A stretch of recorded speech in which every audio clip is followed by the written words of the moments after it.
하나님의 말씀 구약성경 1050페이지 전후 예레미야서 1장 11절에서 19절 말씀. 우리 찾으신 줄 알고 우리 한 절씩 교독하시겠습니다. 예레미야서 1장 11절에서 19절 말씀입니다. 교독합니다. 여호와의 말씀이 또 내게 임하니라. 이러시되 예레미야야 내가 무엇을 보느냐? 대답하되 내가 살구나무 가지를 보나이다.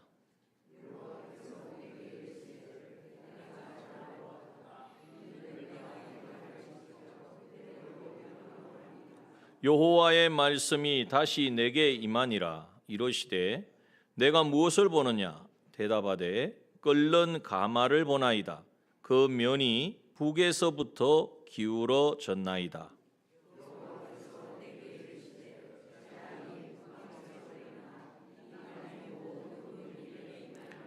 나 여호와가 말하노라. 내가 북방 모든 나라의 족속을 부를 것인즉 그들이 와서 예루살렘 성문 어귀에 각기 자리를 정하고 그 사면 성벽과 유다 모든 성읍을 치리라.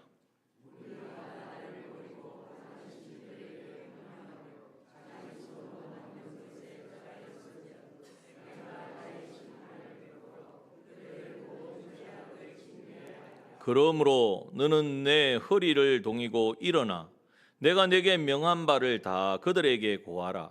그들을 인하여 두려워 말라. 두렵건대 내가 너로 그들 앞에서 두려움을 당하게 할까 하노라.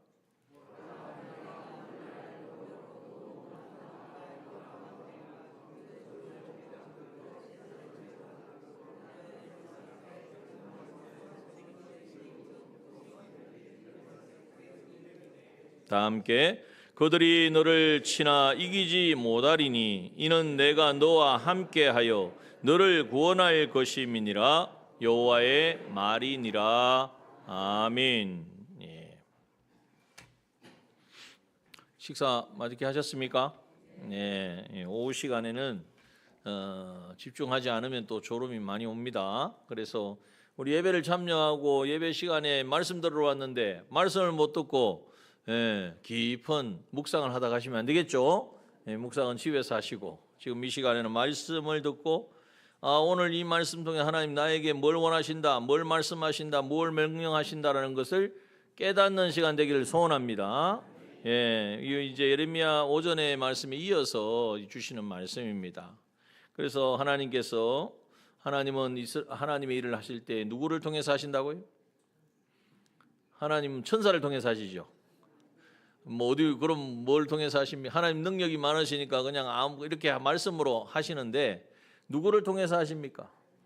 하나님의 사람들을 통하여 하시는 줄 믿습니다. 근데 그 하나님의 사람이 누구냐면 영원전 하나님의 목적 가운데 하나님이 정하신 하나님의 목적 가운데에 이제는 택하시고 그리고 하나님의 그 목적을 위하여서 예정하신, 그래서 우리를 창조하시고 예수 그리스도의 피로 우리를 대속하신 바로 저와 여러분인 줄 믿습니다. 하나님 우리를 통하여 하나님의 일들을 이루기를 원하십니다. 얼마나 놀라운 말씀인지 몰라요. 그런데 이 말씀이 어느 날 갑자기 있는 것이 아니라 영원전 하나님의 계획이고 사람을 창조할 때 벌써 그것을 말씀하셨어요. 남자 여자를 창조하시고 복 주시되 하나님 주신 복이 뭡니까? 생육하고 번성하여 땅에 충만하라. 땅을 정복하라. 그 모든 것을 다스려라. 지키기도 하고 그래서 갑자기 통치하고 다스리고 지키고 또 충만하라. 이거는요 하나님이 하실 일이에요. 그런데 그 일을 우리에게 맡겨주셨단 말이에요. 우리를 통하여 그 일을 하시겠다는 거예요. 이 땅 가운데 하나님이 통치와 다스림이 믿는 자들을 통하여 임하게 하겠다고 말씀하시는 것입니다. 그래서 우리가 그 일에 부름을 받은 거예요. 그 사명을 가지고 있어야 돼요. 그런데 우리는 이 사명을 알지도 못하고 이 사명에 대하여 이제는 생각도 안 하고 그냥 세상에 안 믿는 사람하고 똑같이 생활하면서 나 예수 믿고 천국 간다. 그리고 하나님 어려운 일 있으면 도와주시겠지. 이 정도 해서는 안 된다는 거예요. 하나님이 우리의 그 심부름꾼도 아니고 우리를 도와주는 도우미도 아니고 요술 램프도 아닙니다. 이걸 분명히 해야 돼요. 하나님은 우리의 주인이십니다. 하나님 주인이신 그분이 목적을 가지고 우리를 택하시고 우리를 창조하신 거예요. 그러면 그 창조의 목적에 맞게 살아가면 하나님이 우리를 통하여 하나님이 하실 일들을 나타내신단 말이에요. 보기에는 내가 하는데 실상은 하나님의 능력이 나타나는 거죠. 성경에 있는 히브리서 11장에 기록된 많은 믿음의 사람들이 그렇지 않습니까? 자, 그렇다면 우리가 어떤 자세를 가져야 된다고요? 슬프도소이다. 이 먼저 왜 그렇습니까? 나는 죄인이거든요. 나는 악하거든요. 내 힘과 내 능으로는 할 수 없기 때문에 너무나 슬픔, 이 자기 존재를 아는 거죠. 마치 베드로가 예수님 말씀에 순종한다고 배에 그물을 던지긴 던졌지만은 이 뭐 깊은 데 가서 그물 던져 한 마리도 안 잡힐 것이고 안 잡히면 예수님이 오히려 당황할 것이고 그래서 다시는 나를 찾아오지 않겠지 이런 마음으로 던졌는데 어떻게 됐습니까? 엄청 많이 잡혀가지고 배가 다른 친구의 배를 오라 그래가지고 싣고 나왔어요. 그러고 나서 베드로가 가장 먼저 한 행동이 뭐죠? 야, 이거 팔아가지고 예수님께 그래도 반은 드려야겠구나. 반은 내가 차지하지. 이게 아니잖아요. 예수 다 버려두고 배를 버려두고 물고기 다 버려두고 누구 발 앞에? 예수님 앞에 가서 엎드려 뭐라고 고백합니까? 죄인으로소이다. 나를 떠나소서. 바로 이겁니다.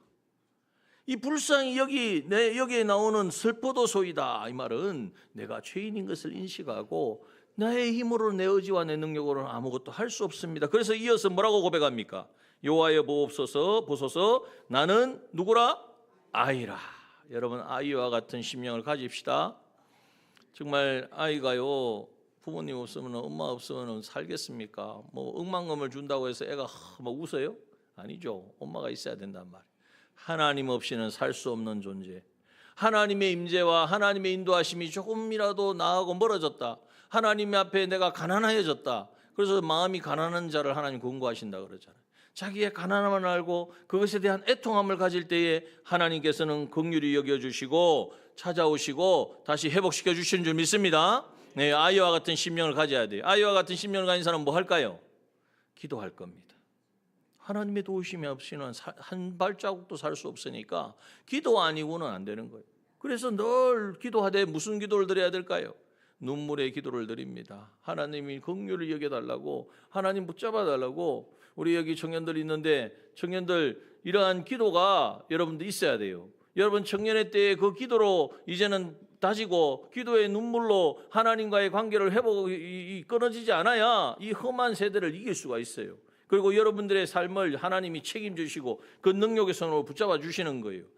우리 다음 세대를 위해서 또 우리 먼저 앞선 우리 세대들은 기도해야 될 줄 믿습니다. 네, 기도하면서 하나님 불쌍히 여겨 주옵소서. 슬프도소이다 주 여호와여 보시옵소서. 나는 아이라 말할 줄 못합니다. 나는 아무것도 할 수 없습니다. 그럴 때 하나님 찾아오셔서 뭐라고 말씀하십니까? 아이라고 하지 말고 내가 누구를 보내든지 누구에게 보내든지 너는 가며 내가 무엇을 명하니 너는 말할지니라. 가서 말하라는 거, 명하라는 거예요. 와, 아이인데 말도 못하는데 어디로 갈지도 모르는데 그런데 하나님이 그렇게 하면 어떻게 하신다고요? 8절에 보니까 두려워 말라 내가 너와 함께하여 너를 구원하리라 여호와의 말이니라.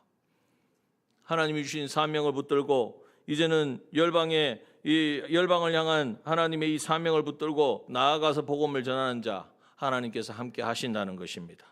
그 일을 할 때 하나님이 능력을 주셔서 이제는 만국 위에 세우고 열방 만국 위에 세우고 너로 뽑으며 파괴하며 파멸하며 넘어뜨리며 건설하며 신께 하였느니라. 이 일을 하게 하신다는 거예요. 이것이 그냥 성경에 기록된 예레미야에게 말씀하신 말씀으로 그친다면 왜 이 말씀을 주셨겠습니까? 바로 오늘 나를 향하신 하나님의 음성인 줄 믿읍시다. 또한 이렇게 하고 난 뒤에 이제 11절 내용에 유의해 보면 하나님이 환상을 보여주십니다. 환상이라서 특별한 게 아니고 자기 기도하는 가운데도 환상을 볼 수 있습니다. 또 이렇게 자기가 어떤 상황 속에서 하나님 보여주신 정말 나도 전혀 생각지 못했는데 이렇게 스쳐 지나가는 도 있을 수 있어요. 또 그렇게 말씀드린다고 다 막 뭐 이상해요. 이거 뭐 이거 하나님 주신 꿈 같아요. 이렇게 생각하지 마시고 기도하는 가운데 하나님이 막 보여주시면서 그것을 통해서 말씀하시는 게 있다는 거예요. 오늘 두 가지 환상을 보는데 첫 번째는 이 예레미야에게 보인 환상이 내가 무엇을 보느냐 물으시니까 예레미야가 뭐라고 대답했습니까? 살구나무 가지가 가지를 보나이다 그랬어요. 살구나무 가지가 보인다는 거예요. 여러분 살구나무 가지가 왜 갑자기 나올까요? 전혀 보기에는 아무런 관계가 없는 것 같은데 살구나무 가지를 말씀한 이유가 있지 않겠습니까? 여러분 살구나무 가지는 어떤 가지입니까? 그 살구나무죠. 자, 그런데 의미가 있습니다. 살구나무는요, 이스라엘에 있는 나무 중에 가장 먼저 겨울철이 지나고 가장 먼저 꽃을 피우는 나무가 살구나무예요. 그러면은 여러분 우리가 꽃이 가장 먼저 피니까 어느 시기에 가장 춥고 정말 아무것도 움직이지 아니하는 그러한 겨울철에도 보이기에는 그냥 앙상한 가지지만 그 안에는 뭐가 역사하고 있었어요? 뭐가 움직이고 있었어요? 생명이, 그죠? 생명이 일하고 있었다는 것을 말씀하고 있는 것입니다. 여러분 이것을 여기 말씀하죠. 12절에 그걸 풀어서 말씀하시잖아요. 잘 보았다. 참 이런 하나님 앞에 하나님 물으시고 내가 대답하면 하나님 응답하시고 이거 참 부럽죠? 이런 일이 일어나기를 원하시죠? 아니 대답을 안 하시네. 경험을 못 하셨나 보네. 내가 기도하면 하나님 말씀을 하셔. 거기에 대해서 내가 또 하나님 앞에 답을 하면 하나님이 또 물으셔. 이게 교제예요, 이게. 예, 이런 교제가 일어나는 거예요. 자, 12절에 보니까 여호와께서 다시 말씀하시기를 잘 보았다 그러시면서 어떻게 설명해 주시느냐? 이는 이 살구나무는 내가 내 말을 지켜 그대로 이루려 함이니라 이렇게 말씀하시는 거예요. 보기에는 나무가 그대로의 앙상해요. 겨울철을 지나면서 나무가 정말 처량해. 그런데 신기하게도 겨울이 지났는데도 묵상 가운데 계신 분들에게 묵상하지 마시고 들을 드시고 겨울이 지나고 이제는 봄이 되면요 거기에 이상한 게 생겨요. 몽우리가 생기고 조금 더 시간이 지나니까 꽃이 피는 거예요. 꽃이 피고 거기에 뭐도 맺혀요? 열매도 맺히는 거예요. 보기에는 전혀 그런 일이 안 일어날 것 같아. 그런데 어느 날 그것이 이루어지더라는 거죠. 그런데 그 안에는 이미 생명력이 생동하고 있다는 것입니다. 그것을 말씀하신 거예요. 내가 내 말을 지켜 그대로 이루려 함이니라.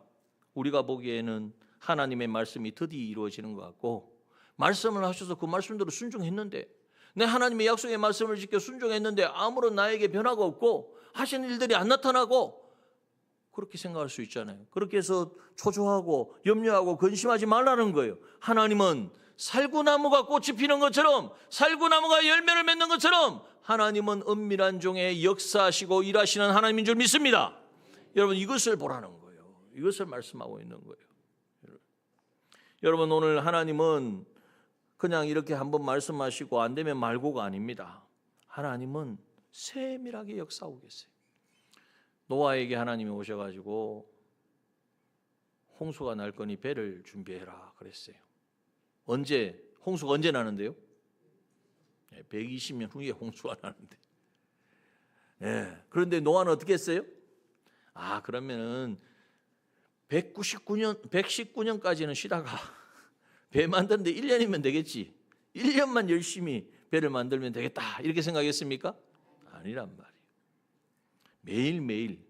근데 하나님이 역청을 이렇게 역청 지금 말하면은 그런 거죠. 이제 접착제죠. 그리고 나무를 자르고 이렇게 어느 세월에 배를 짓고 120년 동안 배를 지을 일이 뭐가 있어? 하나님 좀 너무하신 거 아니에요? 하나님 이거 실수하신 거 아니에요? 이런 마음을 가졌으면 순종을 할 수 있었겠습니까? 못했겠습니까? 아니죠. 하나님은 한번 선포하신 말씀은 반드시 이루시는 하나님이니 그 하나님이 어떤 하나님, 어떤 하나님이라 그럽니까? 여호와 하나님이에요. 야훼 하나님이에요. 이스라엘 백성들의 약속하신 그 약속을 하나도 하나님은 떨어뜨리지 않았습니다. 아브라함에게 약속하신 큰 민족을 주리라. 내 본토 친척 아비집을 떠가 내가 너에게 지시한 땅으로 가라. 그리하면 내가 너로 큰 민족을 이루게 하리라. 약속하신 그 약속을 하나님은 400년 후에 400년도 더 지나죠. 700년 후에 하나님은 신실하게 이루신 하나님이에요. 이 하나님인 것을 믿어야 한다는 것입니다. 여러분 그래서 오늘 우리에게 이 살구나무 환상을 통하여 선포하신 말씀대로 반드시 이루신 하나님이니까 그 하나님의 말씀에는 어떻게 해야 되겠죠? 순종해도 되고 안 해도 됩니까?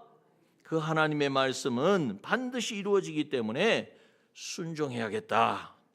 이것이 오늘 우리에게 주시는 교훈인 줄 믿습니다. 지금 우리는 재림의 시대를 살고 있습니다. 맞습니까?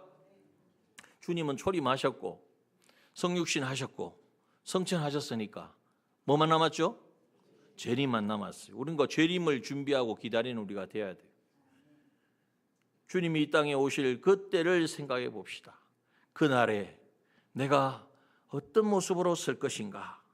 그래서 우리가 열처녀 비유를 우리에게 주셨고 달란트 비유도 주셨고 의인과 악인의 심판이 있다는 것도 말씀해 주셨잖아요. 이 말씀을 생각할 때에 노아의 때와 주님의 재림의 때와 누구의 때와 같다 그랬습니까? 노아의 때와 같이다. 이 말이 뭐죠? 사람들은 그때에 노아를 통해서 하나님 분명히 경고를 하셨어요. 그런데도 아무도 안 믿었어. 그러니까 뭐 했습니까? 시집가고 장가가고 자기 할 거 다 하고 있다가 120년이 차니까 어느 날 홍수가 땅에 근원이 터지고 하늘에 궁창이 터져서 물이 쏟아지는 거예요. 결과는 뭐죠? 다 물에 잠겨 수장을 당하는 것이죠. 여러분, 노아의 때와 같습니다. 우리가 이 재림의 때에 우리가 정말 살구나무를 보면 봄이 오니까 꽃이 피네 이게 아니라 살구나무가 보이지 않지만 그렇게 생동해서 저렇게 꽃을 피우는 것처럼 이거는 아무것도 아니다. 무엇에 비하면? 하나님이 하시는 일에 비하면 아무것도 아니에요. 요즘 기상이변이 많아가지고 막 폈는지 안 폈는지 모르고 그러잖아요. 하나님은 기상이변을 뭐 어떤 문제가 있다고 바뀝니까? 이제 변개합니까? 아니란 말이에요. 그러므로 오늘 우리는 이 살구나무 가지가 겉으로 보기에는 나무가지처럼 보이지만 속에는 물이 오르고 그 안에 봄이 오기까지 생명력으로 꽃을 피우는 것을 보면서 은밀한 가운데 역사하시는 하나님, 반드시 이행하시는 선포하신 말씀대로 반드시 이루시는 하나님인 것을 믿어야 합니다. 이것을 우리가 굳게 붙들어야 돼요.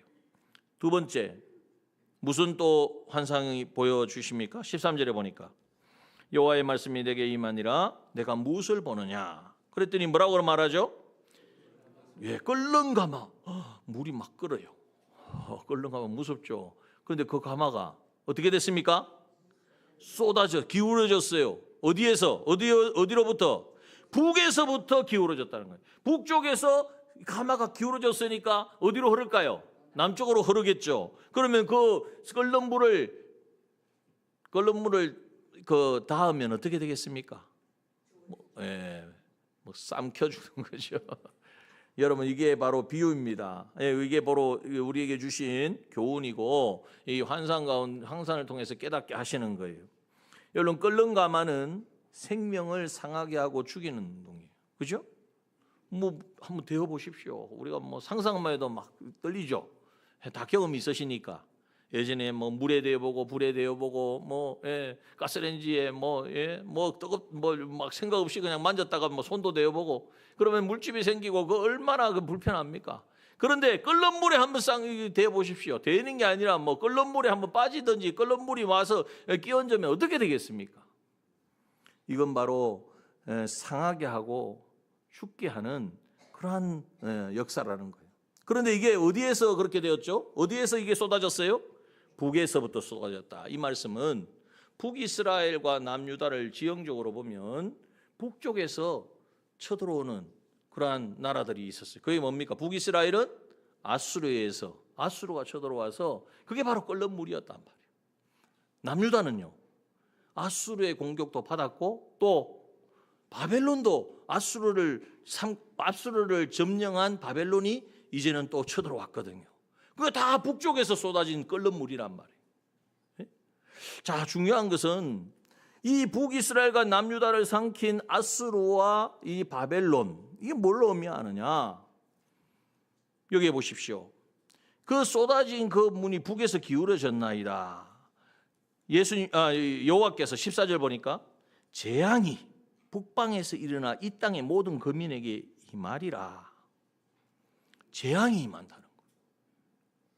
이거는 그냥 예레미야를 통하여 하는 북이스라엘, 남유다, 아수르, 바벨론에서 멸망을 당한다는 말씀이구나. 이렇게만 생각하면 안 돼요. 그러면 우리가 성경을 왜 배웁니까? 역사를 배우지. 그게 아니라 이건 뭘 의미하느냐? 왜 그 아수르가 쳐들어왔느냐 말이에요. 왜 바벨론이 하나님의 나라인 남유다를 집어삼켰냐 말이에요. 어떻게 해서 그게 가능했느냐? 그것을 깨달아서 그 원인을 제거하라는 거예요. 왜 그렇습니까? 이유가 어디에 있습니까? 왜 하나님의 나라가 이방 나라에 하나님도 섬기지 않는 엉뚱한 엉터리 신을 섬기는 그들에게 의해서 멸망을 당하고 지배를 받아야 됩니까? 그 이유는 뭐냐? 16절을 말씀하고 있어요. 16절. 다 같이 묵상하시는 분 묵상하지 마시고 성경을 읽읍시다. 16절 다 같이 시작. 무리가 나를 버리고 다른 신들에게 분향하며 자기 손으로 만든 것에 절하였은즉 내가 나의 심판을 베풀어 그들의 모든 죄악을 징계하리라. 끓는 물이 그냥 실수로 자기 스스로 엎어진 게 아니라 누가 하신 거래요? 누가 하셨다고 말씀하죠? 내가 나의 심판을 베풀었다. 끓는 물, 아수르, 바벨론 다 하나님의 심판이라. 그 심판 가운데에 그들이 왜 심판을 당하느냐? 심판을 베풀어 그들의 죄악을 징계하기 위해서. 이 죄악 때문에 심판을 당해서 멸망을 당한다고 말씀하고 있는 거예요. 이것이 바로 환상 가운데 깨닫게 하는 거예요. 여러분, 하나님이 우리의 가정에 이러한 환상을 보여주신다면 어떻게 해야 되겠습니까? 한번 생각해 보십시오. 이거 나한테 중요해. 성경에 기록된 예레미야에 한 말씀이 나한테는 아니잖아요. 아니라니까요. 여러분, 오늘 우리가 신중하게 여겨야 돼요. 이 끓는 물로 삼켜지는 죽임을 당하는 이 고통 가운데에 우리가 어떻게 이걸 감당하느냐? 어떻게 하면 되죠? 그래서 하나님이 지금 예레미야를 보내신 거예요. 예레미야야, 전해라. 이 말 전하면 사람들이 너를 공격하고 이제는 방해하겠지만 걱정하지 마라. 내가 너와 함께한다. 내가 너를 구원하리라. 하나님이 약속하시면서 가서 이 말을 전해서 뽑고 파괴하고 파멸하고 넘어뜨리고 건설하고 심는 일을 해라. 내가 너와 함께한다고 오늘 말씀하시는 거예요. 그러면 오늘 우리는 어떻게 해야 되느냐? 16절의 말씀을 유념해야 됩니다. 첫 번째, 왜 하나님의 나라가 멸망을 당하느냐? 첫 번째, 누구를 버렸어요? 나를 버린 것. 나를 버리고 그랬잖아요. 무리가 나를 버렸다고. 아니, 언제 우리가 하나님 버렸습니까? 예레미야 때, 이사야 선지자 때에 보면요, 하나님을 얼마나 섬겼는지 하나님이 더 이상 가져오지 마라. 정말 내가 더 이상 너희들이 제사를 받기가 내가 너무나 거북스럽다. 이렇게 말씀하잖아요. 이사야 1장에 보면. 그 말은 너무나 그들의 드리는 예배와 예물이 크고 너무나 하나님 앞에 드리는 마음이 가력해서 그런 게 아니라 드리긴 드리는데, 제사는 드리긴 드리는데 하나님을 경외한다고 말은 하는데 마음은 하나님을 떠나 있는 거예요. 하나님을 경외한다는 행위는 있지만, 의식은 남아있지만 진정으로 하나님을 알고 하나님을 사랑하는, 이게 바로 하나님이 원하시는 거거든요. 제가 저번에 항상 비유를 하잖아요. 사랑한다고 결혼을 했어요. 결혼을 했더니 이 남자가 청혼을 하면서 1캐럿 다이아몬드 반지를 막 선물하는 거예요. 이 남자가 나를 이만큼 사랑하는구나. 그대로 믿고 홀딱 반해가지고 결혼을 했어요. 하고 나한테 6개월도 안 돼가지고 바람을 피는 거예요. 그럼 어떻게 해야 돼요? 그래도 1캐럿 반지가 있으니까 이것 보고 참자 이러면 되게 이렇게 살 수 있겠습니까? 사실 모양이네. 여러분, 비유라니까요. 실제가 아니고. 물론 그런 일도 있겠지만 중요한 건 뭐냐? 하나님이 원하는 거는 우리가 이렇게 헌신했습니다. 이렇게 노력했습니다. 이렇게 섬겼습니다. 이렇게 하나님께 예물을 드렸습니다. 헌신했습니다. 봉사했습니다. 좋단 말이에요. 그게 필요 없다는 게 아니에요. 그걸 원하세요. 그런데 뭐가 있어야 돼요? 하나님을 진정으로 어떠한 분인 줄 알고, 한 번 선포하시면 그 말씀대로 이루시는 하나님인 줄 알고, 그 하나님을 신뢰하고 하나님을 사랑함으로, 하나님을 알면 알수록 사랑할 수 않을 수가 없습니다. 왜? 하나님을 알면 알수록 하나님은 사랑이시거든요. 사랑이신 하나님을 아는데 내가 어떻게 사랑을 안 합니까? 그러니까 하나님을 알고 하나님을 사랑함으로, 하나님을 사랑하는 것은 말로 하면 됩니까? 아니죠. 행동으로. 어떻게? 하나님을 사랑하니까 11조 드릴 걸 10에 2조 드리면 됩니까? 그게 아니라 네가 나를 사랑하면 내가 너를 사랑하듯이 내 이웃을 내 몸과 같이 사랑하라. 정말 힘들고 어려운 말씀이지만 누구까지 사랑하라고? 원수까지 사랑하라고 하시는 그 말씀대로 순종해서 살려고 하는 바로 그것이 하나님을 알고 하나님을 사랑하는 것이라. 이것이 되어질 때에 하나님이 그 하나님을 알고 사랑하는 그 사람이 드리는 예물을 기뻐 받으시는데 그게 안 돼요. 그래서 하나님께서 너희들이 나를 버린 것이다. 이스라엘 백성도 그럴 거예요. 아마 이 말을 듣고 내가 언제 하나님을 버렸냐고, 언제 내가 하나님 앞에 드릴 예배를 안 드렸냐고, 내가 예물 딱 맞춰가지고 얼마나 정확하게 드렸는데 그렇게 이야기할 거예요. 그런데 하나님은 아니야, 너희들이 나를 버린 것이야.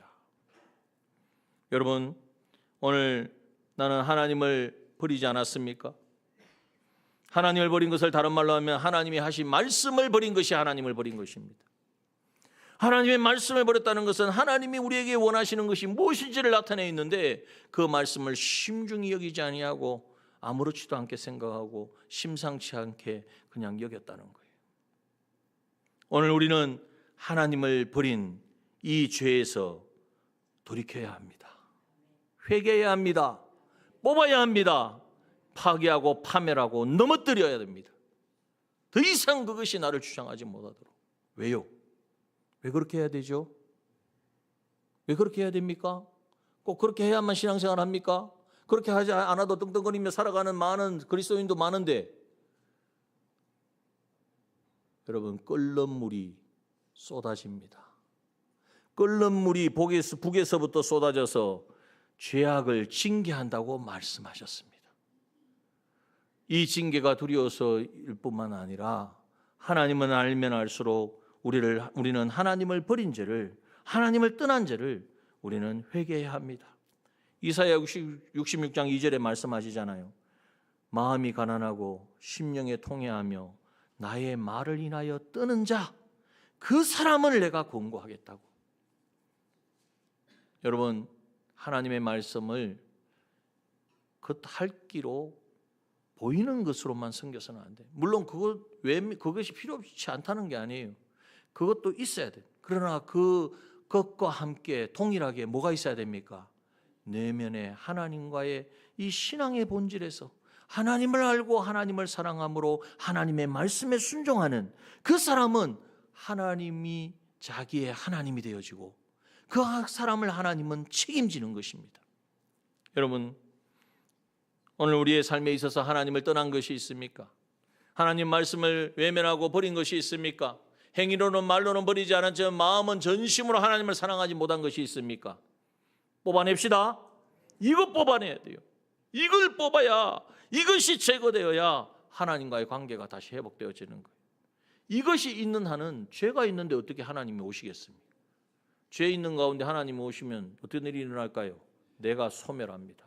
그렇기 때문에 하나님의 은혜를 함께 하실 수가 없는 거예요. 그러나 이것을 뽑아내면 하나님이 오셔서 위로하시고 회복해 하시고 치유하시고 능력으로 함께 하시는 줄 믿습니다.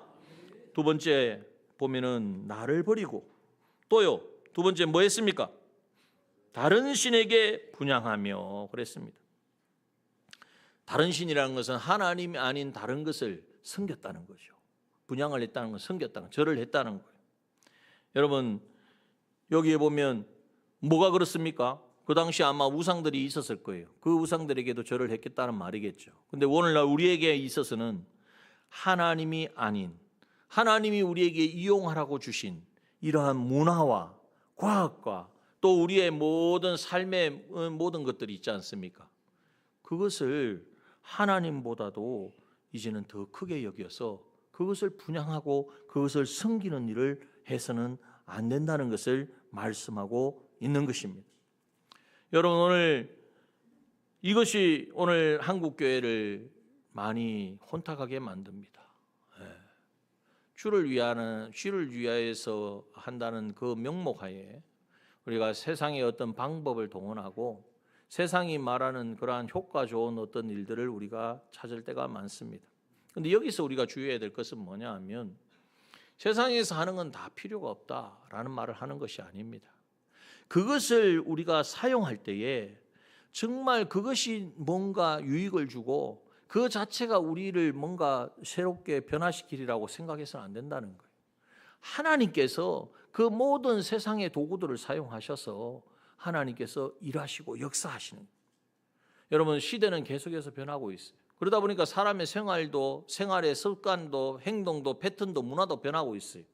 그런데 우리가 그걸 다 거부하고 인정하지 않고 옛날에 우리가 처음 초창기 때 예수 믿을 때에 마룻바닥에서 이제는 막 눈물을 흘며 그럴 수밖에 없는 게 마룻바닥밖에 없잖아요. 그 당시 의자가 있었습니까? 없었잖아요. 그럼 왜 또 의자를 안 앉았냐면 어떻게 그 크신 하나님 앞에 의자에 앉아가지고 예배를 드려? 무릎 꿇고 드려야지. 그런데 지금 그렇게 하는 교회가 있습니까? 없습니까? 예, 기도원이나 이런 데 가면 하죠. 근데 이게 뭘 말하느냐면 그 자체의 어떤 행동이 하나님 앞에 이제는 온전하지 못한 것이 아니라 그 중심이 변하면 안 된다는 거예요. 시대가 변하면서 상황이 바뀌면서 사람의 행동 패턴이 다 다릅니다. 지금의 문화가 달라요. 그렇다고 해서 지금의 문화는 그냥 주일날 잠깐 가서 예배드리고 나머지 시간에는 저 들로 산로 다니는 이러한 것이니까 그렇게 해도 돼, 이런 말을 하드리는 게 아니에요. 그거는 절대 안 되죠. 그건 하나님이 기뻐하지 않는 것이 주의를 지키는 것도 아니기 때문에. 중요한 것은 우리가 세상에 여러 가지 방편들을 쓸 수가 있습니다. 문화라든지 세상이 여러 가지 사람들이 많이 반응하는 그러한 부분들을 우리가 활용할 수는 있대. 중요한 것은 뭐냐 하면 다른 신을 분양하는 것처럼 하면 안 된다. 그것 자체가 무슨 능력이 있고 힘이 있어서 사람들을 변화시키고 사람들을 이제는 하나님 앞에 나오게 하는 그것이 되어서는 안 된다는 거예요. 하나님의 인도와 마음의 중심에 하나님을 모시고 하나님께서 필요하다면 하나님, 공간이 필요하다면 공간이 필요하고 여러 가지 또 기구가 필요하다면 기구가 필요하고, 제가 늘 한 번씩 말씀드리지만 주님의 몸된 교회가 이 지역사회를 섬기도록 이제는 있는 거잖아요. 그럼 지역사회의 필요를 찾아가야 돼요. 그게 어떻게 보면 우리의 사명이에요. 그것을 감당할 수 있는 그런 공간이 있으면 참 좋겠어요. 저도. 그래, 그러한 부분들도 그 사람들의 마음을 사가지고 그 사람들이 교회 오면 그걸 가지고 교회에도 자주 오겠지 이런 말을 하는 이런 마음이 아닌 거예요. 주님의 심정으로 주님이면 어떻게 하셨을까? 이 시대에 주님이 사셨다면 주님이 그 영혼들을 긍휼히 여기고 그들을 섬기고 그들에게 어떤 유익을 줄 수 있는 그 일들을 하지 않았겠냐는 말이에요. 그 심령으로 감당을 해야 된다는 것을 말씀하고 있는 것입니다. 그래서 다른 신에게 분양하듯이 이제는 우리가 하나님을 대해서는 안 된다는 거예요. 또한 세 번째는 뭡니까? 자기 손으로 만든 것에 절하였은즉, 그렇게 말했습니다. 자기 손으로 만든 가정, 자기가 만든 사업, 자기가 하는 사업, 이제는 자기가 가지고 있는 재물, 이게 다 자기가 만든 거잖아요. 그런데 자기 손으로 만든 것을 그것에 절을 하면 안 된다는 거죠. 그것이 하나님을 통해서 왔는데 하나님이 허락하신 것인데 하나님보다도 그것을 사랑하고 바라보고 의지하고 그것에 복종하는 것이 바로 그것에 절하는 죄가 되어지는 것입니다. 우리가 물질 단위로서 돈을 만들었는데, 그리고 그 주고받고 하는 것을 용이하도록 만든 것이 돈인데 이제는 그것을 섬기는 자가 되어서는 안 된다는 거예요. 하나님께서 우리의 삶을 영위하도록 직장을 만들어 주셨는데 직장이 섬김의 대상이 되어서는 안 된다는 거예요. 그것을 이용하여서 그것을 통하여 하나님이 주시는 수입을 가지고 하나님이 주시는 여러 가지 나에게 주신 직책을 가지고 권리를 가지고 또 권세를 가지고 하나님께서 하시는 그 일들에 쓰임 받기를 원하는 바로 이것이 되어야 한다는 거예요. 그런데 그 당시 이스라엘 백성들은요, 하나님의 말씀을 떠났습니다. 우상을 섬겼어요. 다른 신을 분양하고 그것이 마치 복을 주는 양 착각하고 또 이제는 자기 손으로 만든 것을 절하며 그것에 이제는 매이는 그러한 삶을 살았어요. 결과가 무엇입니까? 결과가 무엇입니까? 내가 나의 심판을 베푼다 그랬어요. 여러분, 하나님의 심판은요 그냥 사람이 뭐 몇 년 땡땡 땅땅 때리는 심판이 아니에요. 그 심판은 아무도 감당할 수가 없어요. 그래서 그 환상으로 보여주신 것이 무슨 환상입니까? 끓는 물이 북방에서 쏟아지는 거예요. 여러분, 끓는 물이 내 머리 위에서 쏟아진다고 생각해 보십시오. 생각만 하지 말고 한번 상상해 보십시오. 내가 다른 하나님의 말씀을 버리고 다른 신을 분향하고 내가 만든 것에 절하는 이러한 삶을 살아가면 끓는 물이 쏟아져서 내가 나를 삼킬 것이다. 이것이 보여지고 인식되어지는 사람이 어떻게 허투루 어떻게 다른 생각을 하고 하나님 아닌 다른 것을 의지하겠습니까? 여러분, 이것을 뽑아야 합니다. 뽑읍시다. 뭘로 뽑아요? 무 뽑듯이 막 배추 뽑듯이 뽑으면 됩니까? 회개로 뽑아야 될 줄 믿습니다. 계속해서 지금 지난주일부터 한 주간 동안 하나님이 회개에 대해서 말씀을 하시잖아요. 제가 드리는 말씀이 아니라 하나님 마음에 하나님이 계속해서 감동을 주시는 거예요. 저도 회개하고 정말 우리가 뽑아야 돼요. 회개 외에는 다른 길이 없어요. 예수님이 나의 모든 죄를 이미 십자가에서 다 대속하여 주셨습니다. 이것이 하나님이 우리에게 주신 놀라운 구원의 은혜예요. 정죄함이 없습니다. 그런데 그걸로 끝난 게 아니에요. 그 죄를 다 대속하여 주시고 죄를 이기는 권세를 실상으로 우리가 누리려면 회개해야 합니다. 즉시 해야 돼요. 있는 대로 해야 돼요. 여러분, 이거 중요합니다. 이걸 안 하고 그냥 넘어가니까 도매금으로 주일날 오셔가지고 아이고 한 주간도 죄송합니다. 하나님 말씀대로 못 살았어요. 이거 가지고 안 된다니까요. 내가 어떤 생각을 했는지, 어떤 마음을 가졌는지, 어떤 말을 했는지, 어떤 행동을 했는지 낱낱이 고해야 될 줄 믿습니다. 변론하십시오. 주의 피, 변론하라는 말은 하나님 잘했습니다. 그래도 용서해 주십시오. 이 말을 하는 게 아니에요. 주님 이 죄 때문에, 내 이 말 때문에, 이 행동 때문에 주님이 십자가에 못 박혔습니다. 살찌우셨습니다. 피 흘리셨습니다. 여러분, 고백을 해보십시오. 그리고 또 죄 지으면 또 해, 또 10번을 하지 않아서 10번도 안 되어서 아마 마음속에 주님의 대속의 은혜가 얼마나 크고 놀라운지를 깨닫게 되어지고 그 죄가 다시는 내가 싫어지고 사도 바울의 고백처럼 배설물과 같이 여겨져야 됩니다. 그래야 여러분 죄를 안 짓지. 아유, 죄를 안 지어야지 이렇게 해서 되는 게 아니에요. 정리가 돼야 돼요. 하나님이 기뻐하지 않는 것은 눈길도 주지 말아요. 하나님이 함께하지 않는 것은 세상이 막 말하는 것은 달콤하잖아요. 그렇게 하면 성공할 것 같잖아요. 그렇게 한번 하면은 하나님이 뭔가 이루어질 것 같잖아요. 그런데 거기에 하나님이 함께하지 않으셔. 하나님을 떠난 거야. 다른 신을 분향하는 거야. 내 손으로 만든 것을 절하는 거야. 이게 보여지면요, 쳐다보지도 말아야 돼요.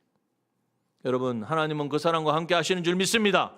오늘 보십시오. 하나님께서는 여호와께서 여기 7절에 보니까 나는 나이라 너는 나이라 하지 말고 내가 너를 누구에게 보내든지 너는 가며 내가 내게 무엇을 매간지 너는 말할지니라. 너는 그들을 인하여 두려워 말라.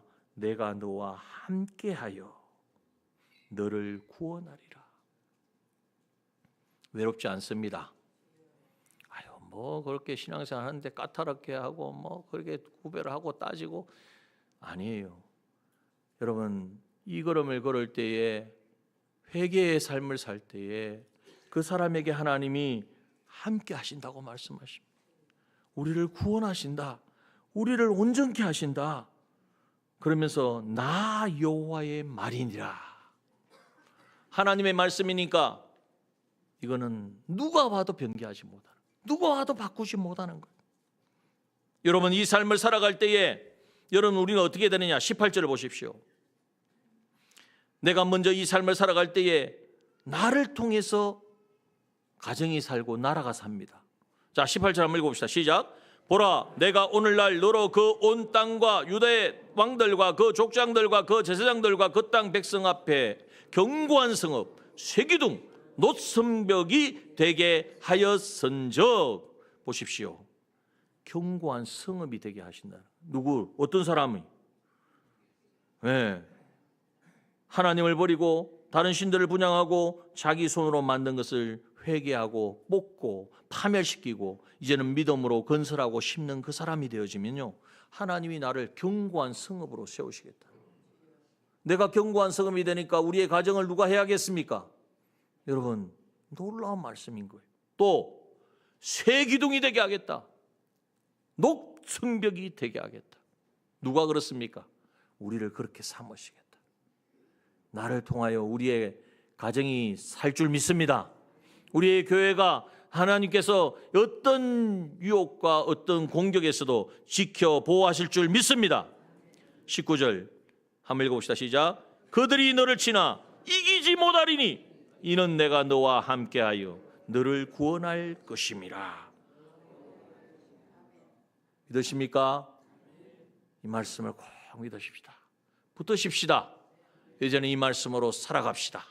그래서 하나님 하시는 놀라운 하나님의 역사를 체험하고 경험하고, 여기 보잖아요. 너를 치나 이기지 못하리니. 치는 것이 없는, 공격은 해요.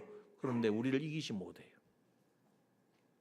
그러한 은혜가 충만한 우리 남정의 모든 지체들 되기를 주님의 이름으로 축원합니다. 이 시간 우리